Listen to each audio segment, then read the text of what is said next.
क्या बात है? तुम्हारे मैसेज का रिप्लाई नहीं मिला ना? सही पकड़ा ना मैंने? हाँ, हाँ, तभी तो तुम यहाँ आए हो। और सच बताऊँ, तुम बिल्कुल सही जगह आए हो। सबसे पहले प्रॉब्लम समझते हैं। प्रॉब्लम ये नहीं है कि रिप्लाई नहीं मिला। सबसे बड़ी प्रॉब्लम ये है कि मैसेज देखा गया, लेकिन उसके बाद भी रिप्लाई नहीं मिला। और जब किसी का मैसेज सीन हो जाता है और फिर भी सामने वाला रिप्लाई नहीं करता, तो दिमाग में हजार सवाल आने लगते हैं। शायद मैं इंपॉर्टेंट नहीं हूं, शायद उसे बात करनी ही नहीं है, शायद मैंने कुछ गलत बोल दिया।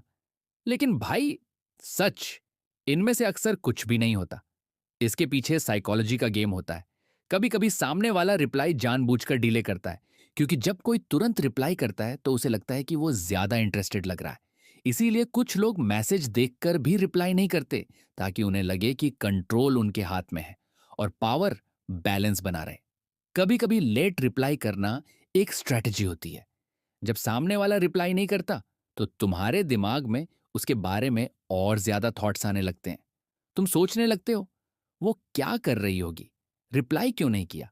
और इसी क्यूरियोसिटी की वजह से तुम उसके बारे में और ज्यादा सोचने लगते हो। कभी कभी लोग इमोशनल टेस्टिंग भी करते हैं। वो देखना चाहते हैं कि अगर वो रिप्लाई ना करे तो तुम कितना रिएक्ट करते हो। क्या तुम बार बार मैसेज भेजोगे या फिर शांत रहोगे। उनके लिए ये एक तरह का रिएक्शन टेस्ट होता है। और कभी कभी रीजन बहुत सिंपल होता है। सामने वाले का इंटरेस्ट उतना स्ट्रांग नहीं होता। वो मैसेज देख लेता है, लेकिन उस मोमेंट पर रिप्लाई करने का मन नहीं होता। और धीरे धीरे वो कन्वर्सेशन को अवॉइड करने लगता है। अब सबसे इंपॉर्टेंट क्वेश्चन, ऐसा होने पर क्या करना चाहिए? सबसे पहली गलती जो लोग करते हैं वो है डबल टेक्सटिंग। हेलो, रिप्लाई क्यों नहीं कर रहे? बिजी हो क्या? ये सब करने से अक्सर तुम्हारी वैल्यू और कम हो जाती है। इससे बेहतर है कि थोड़ा स्पेस दो।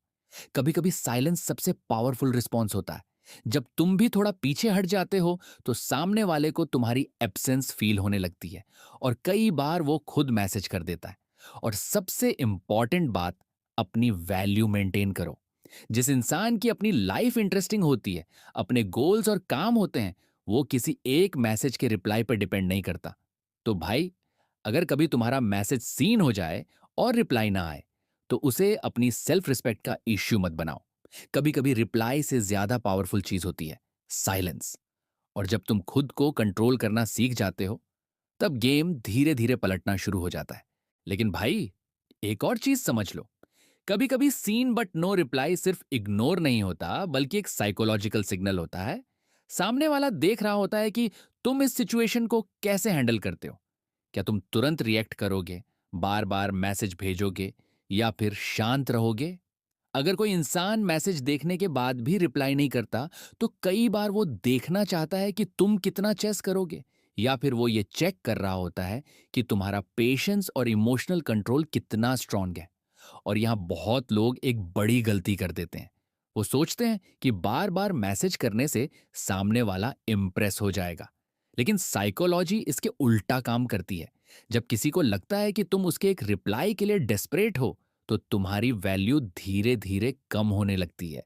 इसीलिए समझदार लोग रिएक्शन देने के बजाय रिस्पॉन्स चुनते हैं। अगर किसी ने मैसेज सीन करके रिप्लाई नहीं किया, तो इसका मतलब हमेशा ये नहीं होता कि तुम्हारी इंपॉर्टेंस खत्म हो गई। जब तुम शांत रहते हो, अपनी लाइफ और अपने गोल्स पर फोकस करते हो, तो सामने वाले को भी समझ आता है कि तुम्हारी लाइफ सिर्फ उसके आसपास नहीं घूमती। और सच ये है, लोग उसी चीज को ज्यादा वैल्यू देते हैं जो आसानी से अवेलेबल नहीं होती। कई बार जब तुम मैसेज नहीं करते, तो सामने वाला खुद सोचने लगता है, ये इतना क्वाइट क्यों हो गया। और वहीं से रिवर्स साइकोलॉजी शुरू होती है। तो भाई, अगर कभी तुम्हारा मैसेज सीन हो जाए और रिप्लाई ना आए, तो उसे अपनी सेल्फ रिस्पेक्ट का इश्यू मत बनाओ। कभी कभी रिप्लाई से ज्यादा पावरफुल चीज होती है साइलेंस।